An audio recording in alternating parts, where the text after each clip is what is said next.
Good afternoon, everybody. Big Mike back here with you once again.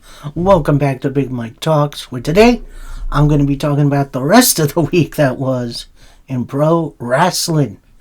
So I'm going to cover TNA Impact Wrestling and AEW Collision. And it's definitely going to be a very interesting week. A lot of ups, a lot of downs. Hey, Simon Miller. But, definitely going to be an interesting week. So we start off with Impact Wrestling. Got a little review for last week. A little recap, which I always find interesting at the top of the show. Speaking of top of the show, we got the Knockouts title on the line as Jody Threat challenges Ariana Grace. And right before they start locking up, out comes Tessa Blanchard, Victoria Crawford, and Mila Moore, who join commentary. Tessa definitely has some vested interest. And then Victoria Crawford, the former Alicia Fox, and Mila Moore are a part of her entourage. So bell rings, they go at it for a little bit. Then coming in from the crowd, I think on commentary side, is Dani Luna, who, if you remember, had won a number one contenders match for the Knockouts title before Grace won it. They go at it for a little bit more. Stax is out there with Grace. He keeps distracting Threat. Then coming out on the ramp is Li Ying Lee, the former Knockouts champion, and Zaya Brookside. Then Grace puts Threat into a Boston Crab. Threat fights out of it. They continue. Threat with a beautiful Michinoku driver for a 2 count. Grace rolls out of the ring. Threat with a big dive. Grace gets pushed out of the way by Stax, so Stax takes the majority of that dive. Also, at one other point, Indy Hartwell comes out, so the ring is pretty much surrounded by knockouts. After the dive, Ariana Grace tries to put on Santino's Cobra, which, yes, it's a sock puppet, but couldn't get it on. Threat tosses it to the outside, attempts a pop shove it, but that gets blocked. Grace with the roll-up to steal a victory. Then as Carlos Silva, who I am sick of seeing this guy, attempts to hand Grace her title, Stax takes it from him and hands it to Grace. So, this is definitely going to be an interesting little feud going on. Grace definitely has a gigantic target on her back. And we'll see if she can weasel her way out of these. Then we go backstage for an interview with Nick and Ryan Nemeth, with Ryan pretty much being Nick's hype man, which, I mean, I get it, brothers do that, but Ryan, be your own man, come on. Anyway, so Nick says, the headlines are going to read tomorrow, the least X Division star wins the X Division title. Every company I've been to, I've stolen the show. And one thing he isn't, he's not me. So Leon Slater, tonight is your last as elegant as X Division champion. So, interesting fighting words from the challenger. And I don't think he's the least X Division title holder, because we have Abyss. He's definitely not, how do I say this? He's not the X Division style, But, it's not about weight limits. It's about no limits. And then you had Samoa Joe. So it's I get what he's saying, but it's not all that true. So next up, we go to the ring for an Elegance brand promo minus Ash, which is very strange. And they explain it. Ash is due out to Mickie calling her a mark. They kind of get into it with the crowd for a little bit. Then we see the weirdest crossover I've ever seen. So, I really don't know who this woman is. I didn't really catch her name, but she has a show on AMC. A reality show. So, she's that level. I think she's Honey Boo Boo's mother. If y'all remember that show. I've never seen an episode, but I've seen the South Park version. So I think I get the gist of it. They kind of, Elegance brand pretty much talks down on Mickie, saying she belongs at a food truck.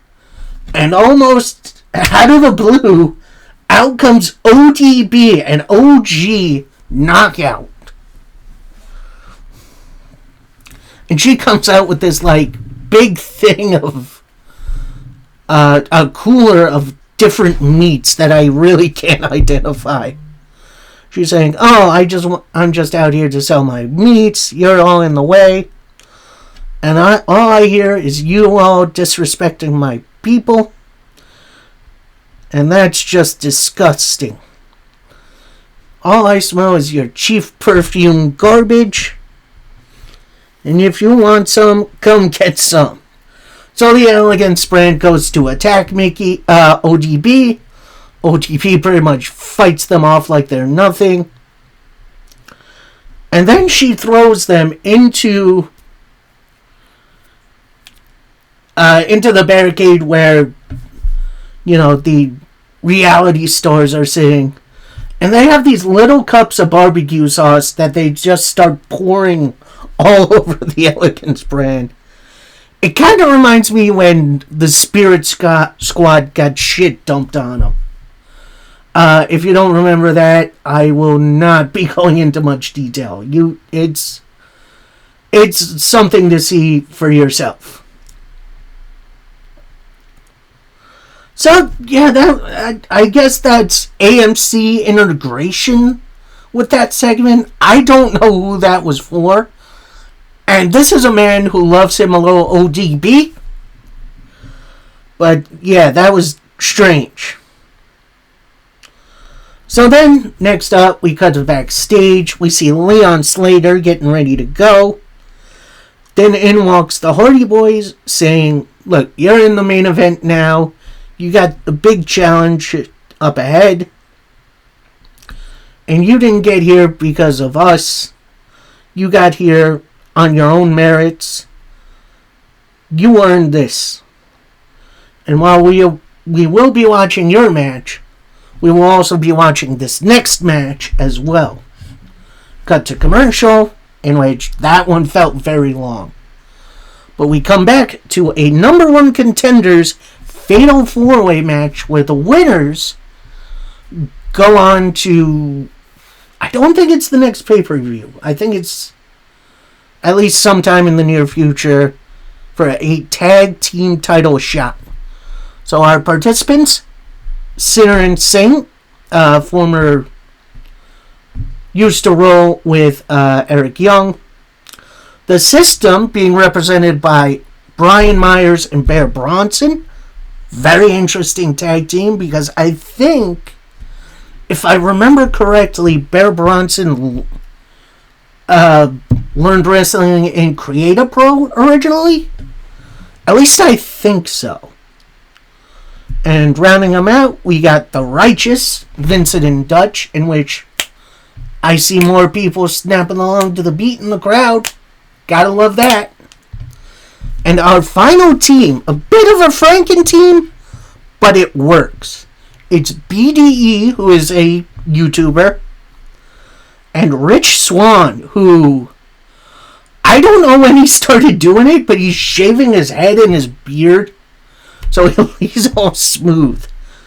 This match absolutely ruled. This was great. It felt kind of like a mix between X Division style, but also a little bit more modern style, if that makes any sense.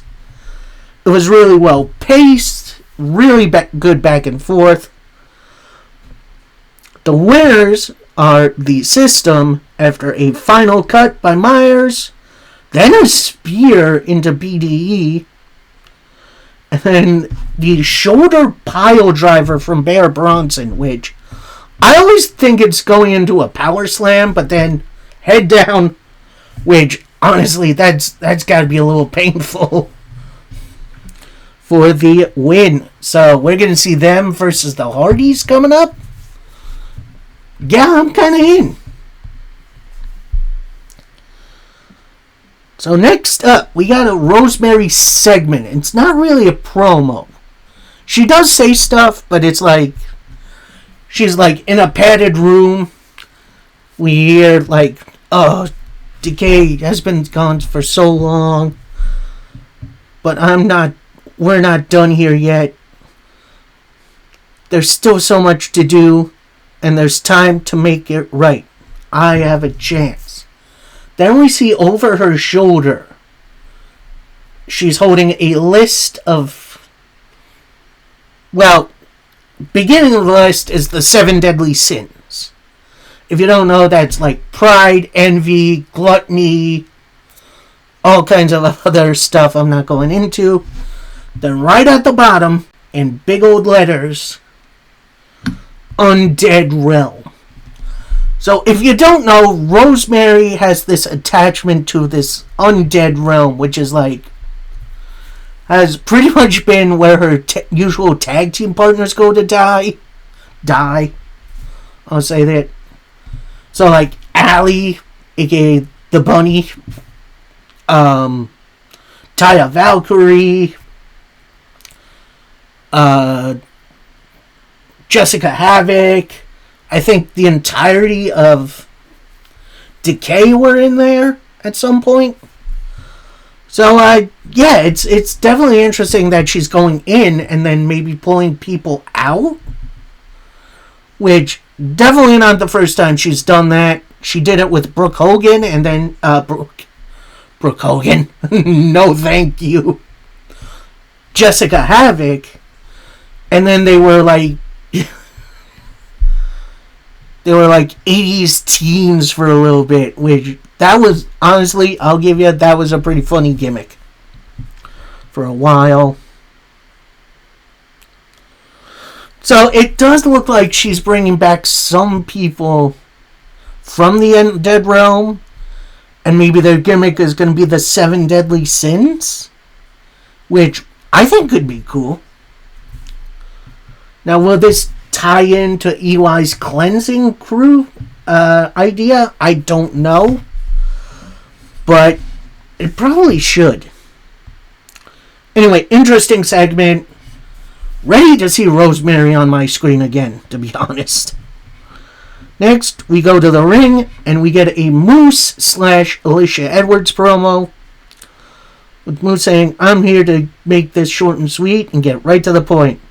One thing that pissed me off about the System isn't a family. They're just a group of guys together with goals of their own. Every one of those guys know I was the proudest man in the room because I knew we got the job done.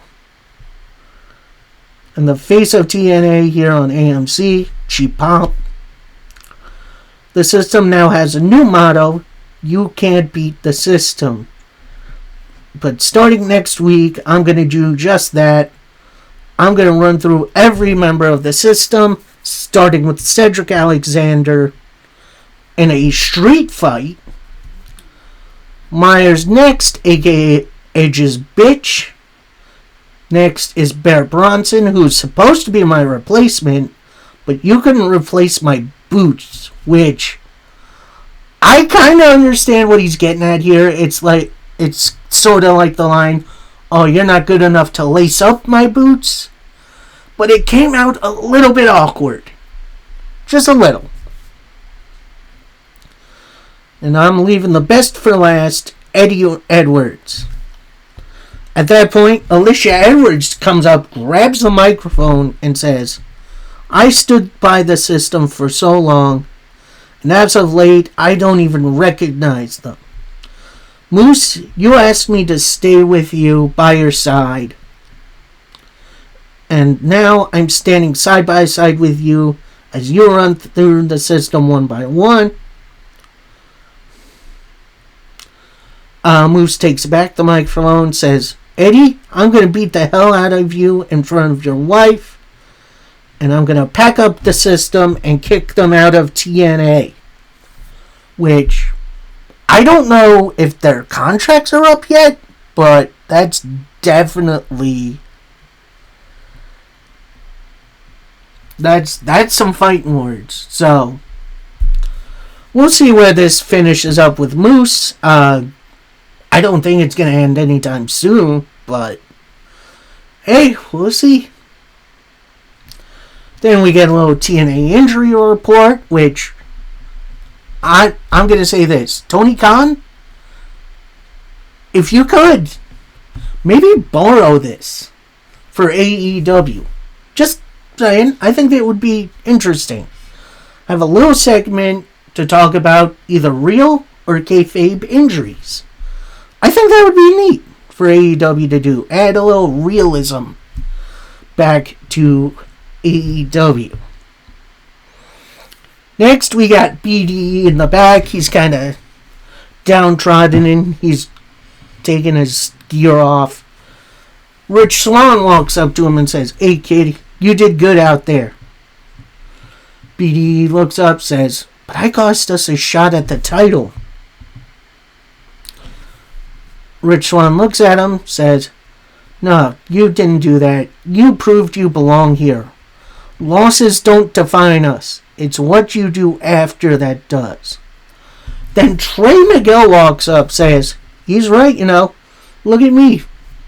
I was a loser before, now I'm international champion. This brings up Order 4, which is the Great Hands. I believe Tasha Steelz with them. And Agent Zero, no Ali, but he's coming back next week. And he says, You stole our spot, Swann and BDE. It should have been us in that 4-way title match. BDE looks like he's about to throw down. Swann holds him back, saying, It's not worth it. Let's go. They start to walk off. Tasha Steelz walks in, and she's just a house of fire. I didn't get exactly what she said, but she was talking some smack. Then Sade walks up, asks, Oh, where's Ali? Steele answers, You'll be seeing him soon. Well, you got something to say? Let's say it in the ring. So, we're getting a 4-on-4 match next week, which... that should be fun. Speaking of Sade, we got a very interesting matchup that I believe we've seen a couple times in NXT. We got Elena Black, the former Cora Jade, taking on Mariah Sade. I am not sure how to pronounce her name. I do apologize. But that is the former... is that Lash Legend? No, that's... her former partner that I can't think of right now. And, this was fine overall. It was a little awkward to start, but eventually it did pick up, especially after a springboard destroyer by Black. That was nutty. Only gets a 2 count. Then Elena goes outside the ring, grabs a chair from under the ring. The ref takes it. Elena then goes to a far turnbuckle pad, brings out a pair of brass knuckles, puts it on, big old KO punch to Sade for the win. And I'm going to say this. This is a very interesting way to continue this feud. Because obviously Elena cheated. And I think this sets up a pretty dang good, maybe couple matches between these two. And, yeah, very, maybe not creative finish, but it's a very interesting finish. So next up, we see AJ Francis in the back. He's cutting a promo saying, supposed to be having a big match tonight, but I ran someone else out of TNA, Mance Warner. That's a whole story you're gonna have to look up that I really don't understand. TNA is nothing but full of losers. Then the hometown man walks up, says, "You talking shit about my hometown?" And they just start brawling. At one point, it does look like AJ Francis has advantage, but hometown man comes back and they just fight. And, yeah, don't worry. We're gonna get to it. Just hang on. So next up, cut to the ring. We got a Frankie Kazarian King's Speech segment. Basically, your talk show segment. Like, God, what was it? I know The Miz had one for a while. Ding Dong Hello with Bailey. Stuff like that. Saying he's here honoring his friend AJ Styles. Gets a nice little pop. And being in Atlanta 2 times in a week makes me feel dirty. But we're not here to talk about that. We're here to talk about the first ever Guitar Case Casket match. And welcome the winner of that, Elijah. Elijah comes out. He gets a nice big reaction. Kaz calls the match an instant classic. But tell us your thoughts on the match. Then we hear a guitar riff and a spotlight come down on Elijah. And I'm thinking to myself, is this supposed to be his inner monologue? Because this is weird.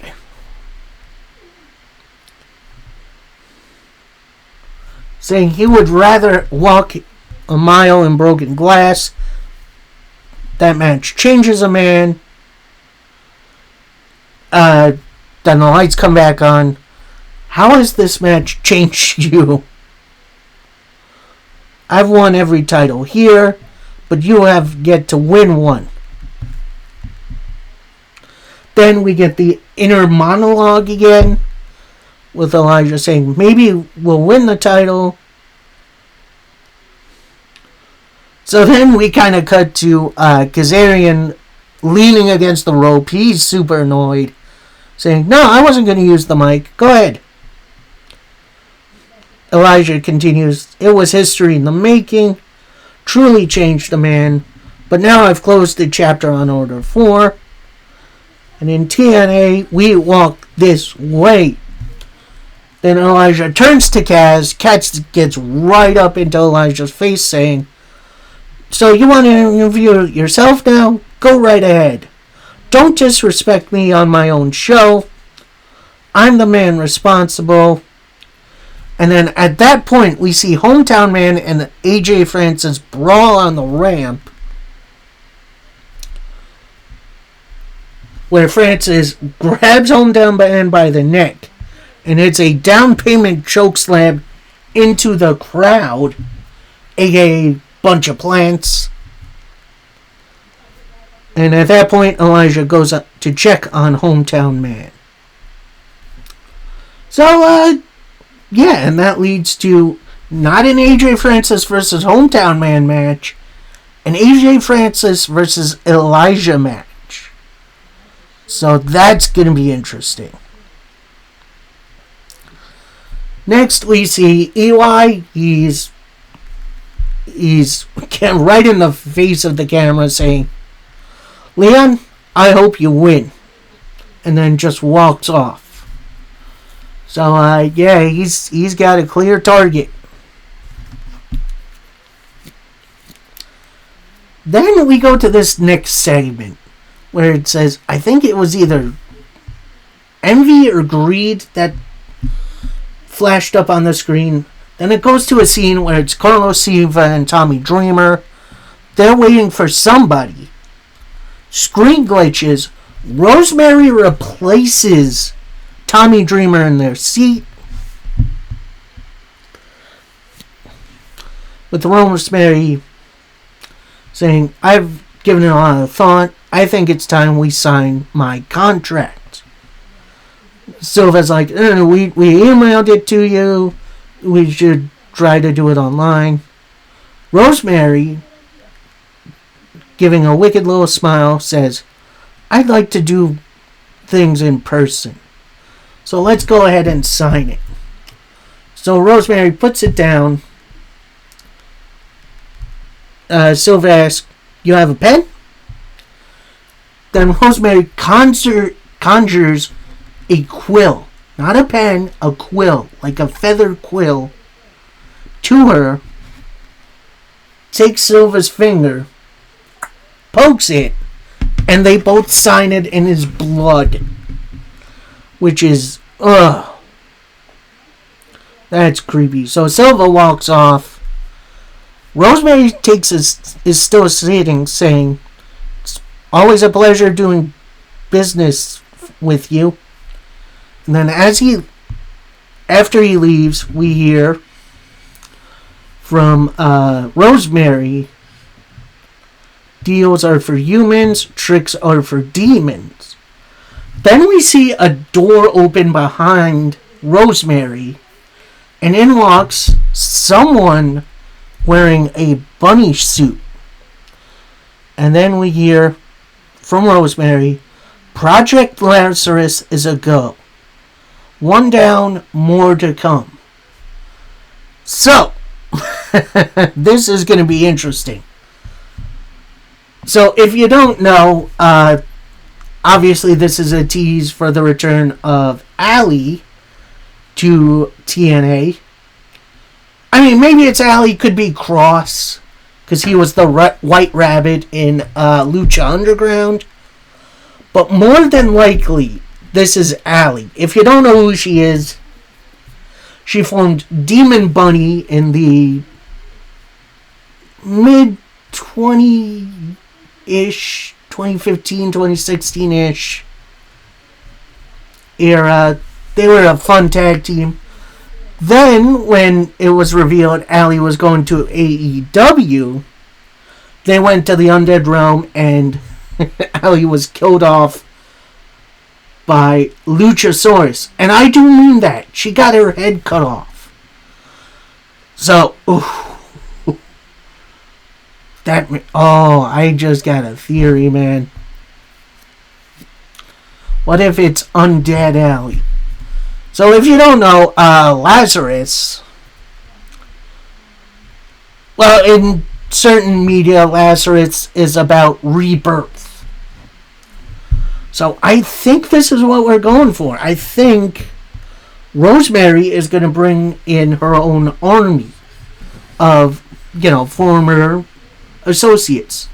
So like Ali, I could see maybe Crazy Steve if he's up for it. I don't know if he'd wrestle, but maybe WWE would lend TNA Abyss for a little while. Brooke Havoc.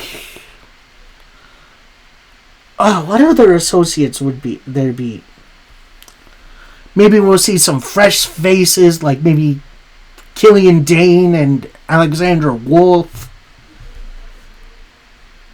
So, yeah, this is definitely a nice little first tease, and I think there's more to come. And then we made it to our main event match, we'll get to, main event segment a little bit. But it's for the X Division title, as we get Nick Nemeth taking on Leon Slater. And, this match was low-key really, really good. You had the high flying of Slater, the more technical style of Nick Nemeth.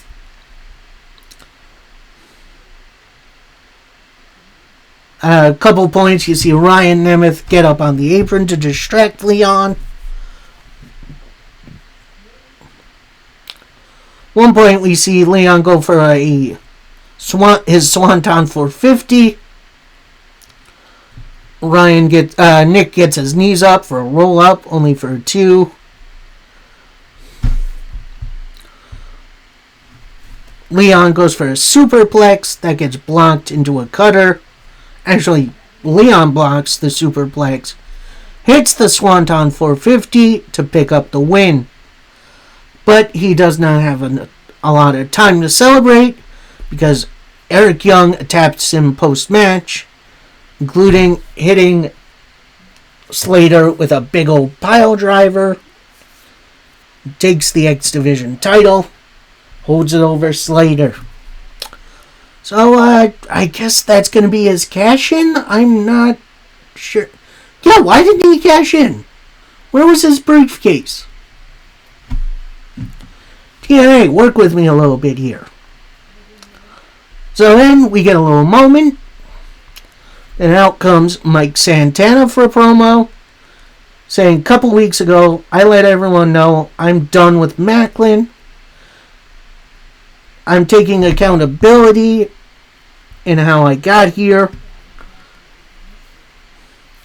And there was one more opportunity for him to take accountability. He instead attacked Tom Hannafin. We both went to bat for Steve. Can't say that about everyone. But Steve, where you're at, I'll play your game. And I want Santino to reinstate Steve so I can put hands on him. So Daria Ray comes out. If you don't know, that's the former Sonya Deville. And says, you don't run this show, I do. But I do agree, Maclin should be reinstated because he stands up for himself. So now I officially reinstate Steve Maclin. But when and where you face him is up to me. At that point, Santino Marella comes out, says, matter of fact, the date has been set for Santana versus Maclin. It's going to be at Sacrifice for the TNA title. And Mike Santana says, and that's something we can all agree on. This is for my pops. As soon as this man steps in here, it's on site. It is a date with destiny. And then we get a little nice highlight package of the show, which honestly I'm kind of cool with. So that was TNA Impact. A lot of really good stuff. A lot of weird stuff too. But overall, I'm excited where TNA is going to go in terms of storylines. Here's my 2 nitpicks. 1, enough with Carlos Silva. We have more than enough authority figures. We don't need him on screen every week. 2, let's get the Feast or Fired case winners their cases. Like, where are they? As soon as they won them, they disappeared. Like, were those rentals or something? It's getting a little ridiculous, TNA. So, yeah, that was TNA. Definitely a very entertaining show, I'll say. And I'm looking forward to next week. And then we go to AEW Collision, and oh boy, this show was chock full of good stuff. As we start off with an AEW World Tag Team title match as the Rascals, being represented by Desmond Xavier and Zachary Wentz, taking on FTR, Dax Harwood, and Cash Wheeler. And this was such a fun match. Like, holy cow. I know they wrestled not too long ago on Collision, but this rematch was so dang good. It already added onto the lore of this matchup. But then some weird stuff happened. You have FTR hitting the BTE trigger on Wentz. They then go for the Meltzer driver, which, if you don't know, this is the Young Bucks moves. They have their match at Revolution. That gets countered, obviously, into a roll-up for a 2 count. They keep rolling each other up. Dez with an enziguri, Wentz with a cutter. But that gets caught into the Shatter Machine by FTR for the win. And as FTR are celebrating, walking up the ramp, Mark Briscoe comes out. He walks past FTR. They gave each other some pad-ups. And then Mark Briscoe sits down on commentary, which, yes, more of this, please. So, then we go backstage for a Hook segment. He and Shibata are still recruiting for the Ops. Anthony Bowens walks in and says, "Look, I thought about what you said last week, that I need to be a killer. Well, how do I prove I can be?" So then Hook says, "Take that camera from Shibata." So Bowens awkwardly kind of takes to the camera. Films Hook walking up to some extra that I have no idea who this is. With Hook asking him, "Hey, you're a wrestler?" Guy says, "Yeah." "You want to join the Ops?" Now, I wanted the guy to say, "What do you mean? What's the Ops?" But he says, "Absolutely." So then Hook asks, "Alright, how do you get out of this?" Locks him in the Red Room. And the dude just fades almost instantly. So Hook lets go and walks off. I'm going to say this. Hook as the leader of the Ops is a little unbelievable. But I think he needs more of a crew around him. Like, I like Shibata. I like Anthony Bowens. He needs... I don't know. He needs some monsters, I feel like. Although, I don't know who. So, anyway, we get back to action as we got Daniel Garcia taking on Tommaso Ciampa. And this match was super fucking good. Like, they had really great chemistry, really good back and forth.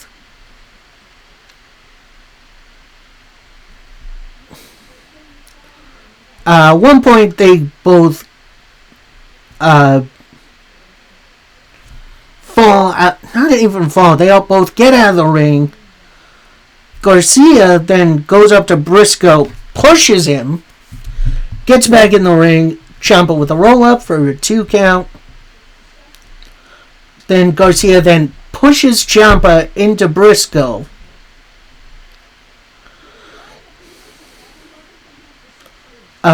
Garcia then with a backstabber into a 2 count. Briscoe then gets up on the apron. Garcia then pushes Ciampa into Briscoe. Garcia with a roll-up for the victory. Then Garcia bails. Mark Briscoe then checks on Ciampa. They get into it a little bit. Mark Briscoe extends his hand for a handshake. Ciampa slaps it down. They have a little standoff for a minute. Then Ciampa looks like he's about to walk off. Briscoe attempts to leave. They go up the ramp together. No. Briscoe goes to leave. FTR passes him. They surround Ciampa, so it looks like they're going to attack him. Mark Briscoe gets back in the ring. They have a four-way standoff. But then Ciampa walks out of the ring. He's kind of got his head in the hands, like, what are we doing here? What are we doing? Gets Briscoe to leave the ring. They go up the ramp. And they're still kind of jawing with FTR. Briscoe then grabs the back of... Ciampa grabs the back of Briscoe's head and runs him into the Titantron. A la what he did to Johnny Gargano. NXT Brooklyn 3, I think that was? That might have been 4. I forget. That was a long time ago. Then Ciampa with a mount, gives him a couple of rights, takes down the knee pad, hits a running knee right to Briscoe. So, early Ciampa heel turn. I gotta say, I don't mind it. And I'm not sure if he's going to be in an alliance with FTR. I might do that. But overall, definitely an interesting segment going forward. Then we get a very, very good Claudio Castagnoli, Konosuke Takeshita hype video. That's going to be the main event for Collision. So that should be fun. Next we get this very oddball match. As we get Gravity. And yeah, that's Bandito's little brother. And he's honestly a really entertaining character. Taking on Swerve Strickland. And while Gravity does fight Swerve off a little bit, Swerve gets advantage back, rips Gravity's mask, not off, but just rips it so we kind of see like an eye.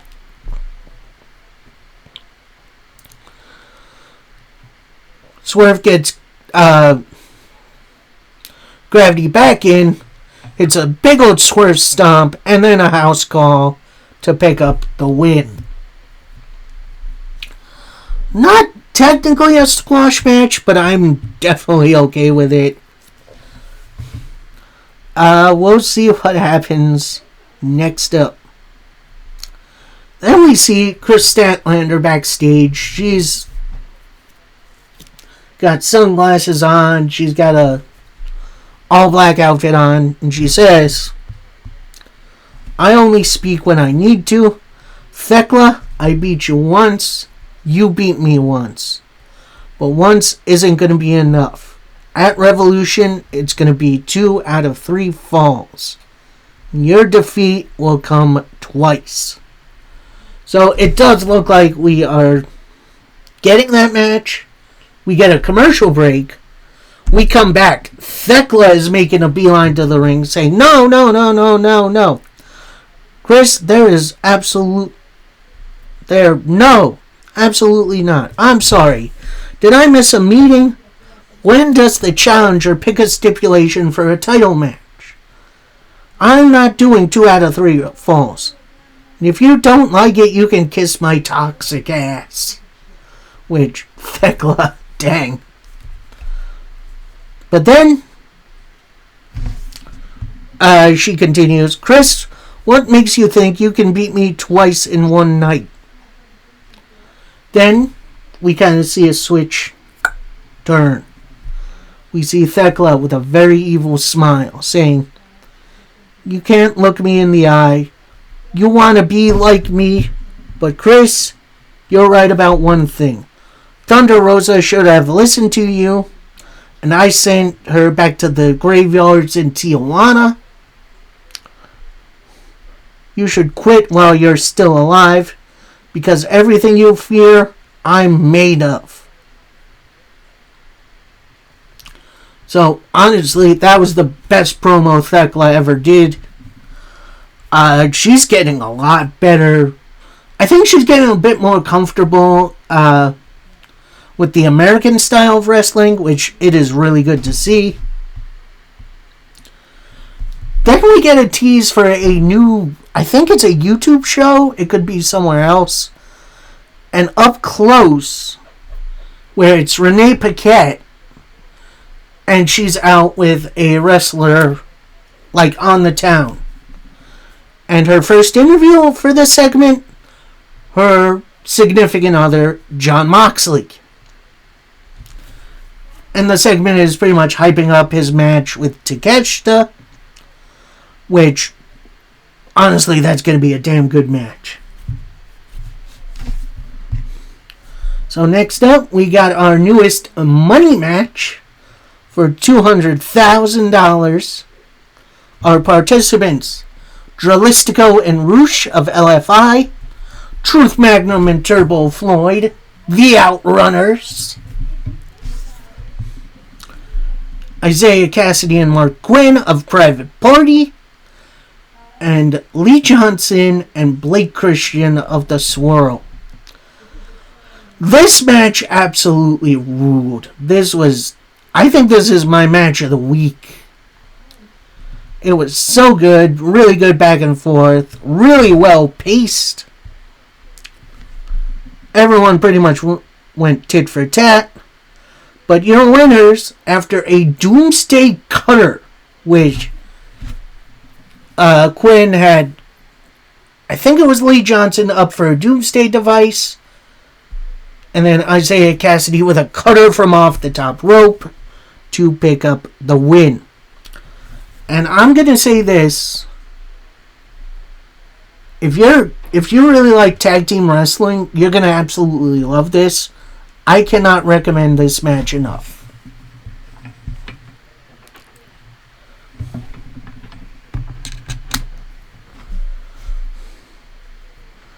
Anyway, next up, we got a little recap of the Don Callis family winning the Trios titles from Jet Set Rodeo from Dynamite, which that was a crazy moment. Then we get a Jet Speed interview. Starting out with Kevin Knight saying, Wednesday was the hardest night of my career. I had a chance to be the World Heavyweight Champion. I failed. And then I got a pin for the Trios titles. But now there will be more opportunities for us. But our team lost. Mike Bailey chimes in saying, while your situation did make things difficult, your loss isn't just your fault. We lost as a team. But now we got an even bigger opportunity when we team with Mystico at Revolution. Which, that's going to be a fun one. You know what it takes to win gold all over. And then Swerve and Nana walk in with Swerve saving. Why didn't he know how to win? Gesturing to Speedball Mike Bailey. Then he turns to Kevin Knight saying, last piece of advice I want to give you. If you want to walk among killers, you got to become a killer. So, nice, easy, to the point. And this is going to be a little interesting. Is Swerve rebuilding his new embassy? If you don't know, Swerve and the Gates of Agony were a team for a while, along with a couple other guys, if I remember correctly. But yeah, that was an interesting promo. We'll see where it goes. Then we get the introduction to a Babes of Wrath interview, but it immediately gets interrupted by Megan Bayne and Lena Cross, who just beat the heck out of them. Like, that was a beat down. Speaking of teaming for, I believe, the first time ever. I could be wrong. At least the first time under an AEW banner. We got Megan Bayne and Lena Cross taking on Timeless Toni Storm and Mina Shirakawa, the Timeless Love Bombs. And yeah, this match was so much fun. Like, really good back and forth. I honestly thought this was going to be a squash match, but I am so glad it wasn't. Really good back and forth. But at that point, when it looked like the Timeless Love Bombs had advantage, out comes Marina Shafir, who attacks Toni on the apron, and then they both roll under the ring, which, that's weird. Then Bayne with a big clothesline, tags in Cross, who hits like a jackhammer move, which, that was impressive, to pick up a win for their team. So, nice start. Maybe next time out, these two win the tag straps. I wouldn't be against it. So then we cut to the back, in which Mark Briscoe is in the bowels of the arena somewhere, on the other side of some chain link fence, where he says, "Ciampa, I've known you for a long time, but ever since you've come to AEW, something felt off.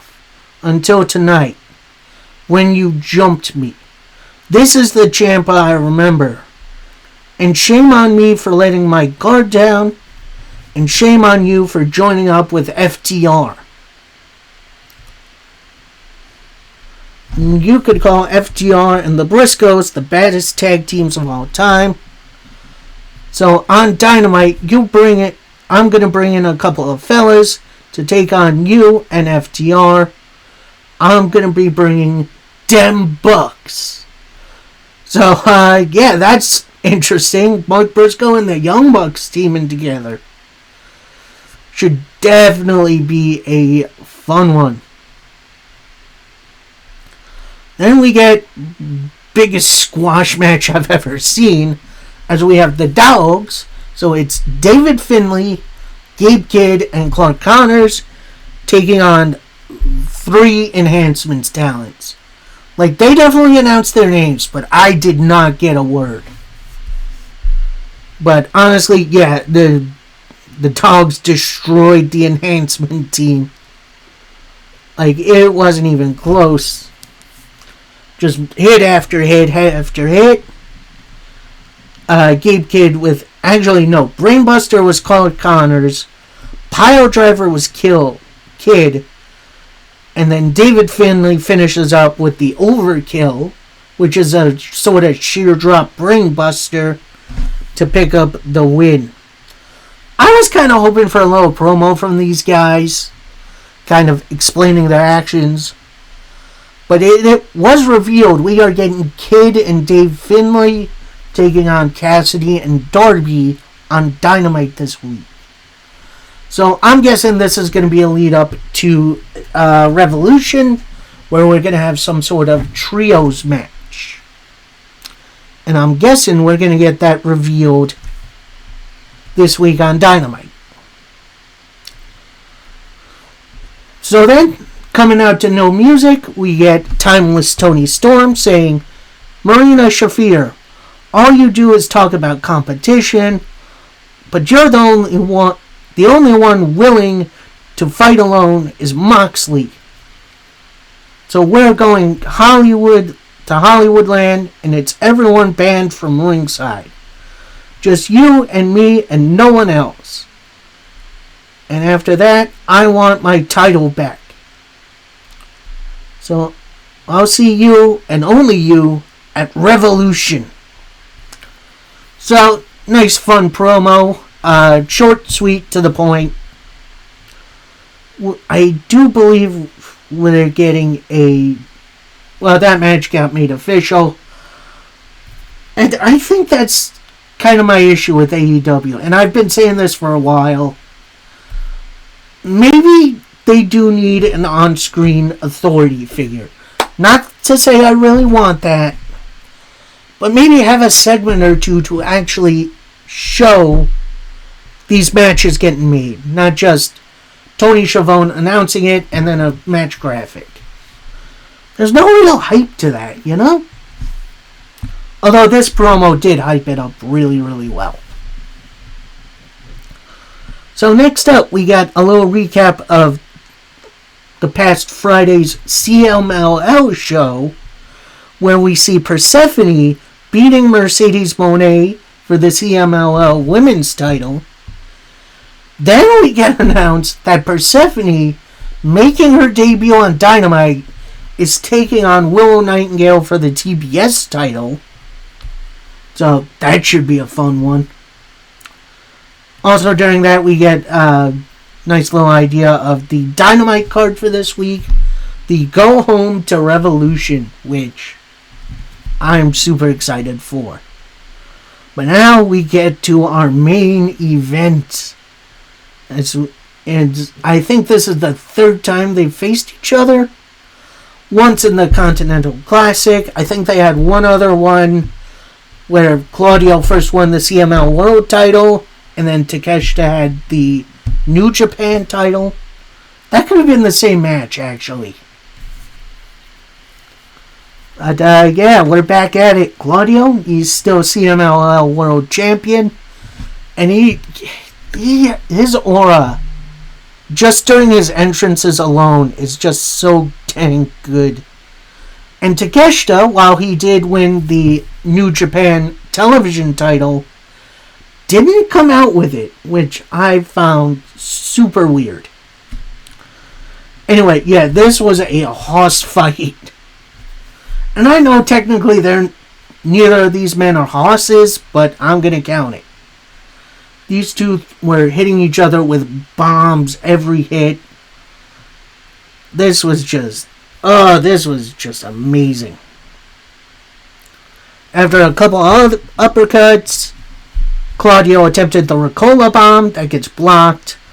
Takeshita with the power drive knee and the Raging Fire to pick up the win. So we got a Takeshita win over Claudio. Maybe we'll see Takeshita get a CMLL World title shot in the future. Oh, and also during the match, Hensha Zero came out, which I thought was a little weird. But then post-match, we had a little Takeshita face-off with Moxley. But then at that point, Hensha Zero jumps Mox. Then Takeshita looks at him and saying, like, what are we doing here? They go a little back and forth jawing. Then Moxley gets back. He fights back. Claudio joins in. And it's just a big old brawl ringside, where the refs come out and they are broken up. So, yeah, that was a fun matchup. Another recommended. And then an interesting build-up to our match.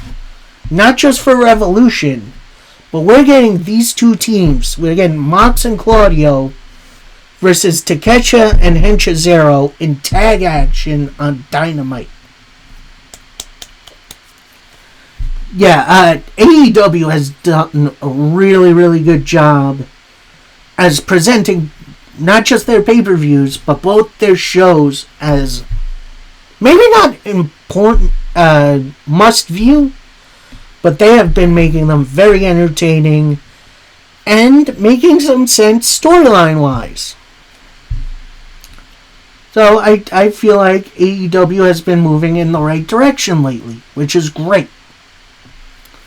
And this collision, I think this has been the best collision they've had in a while.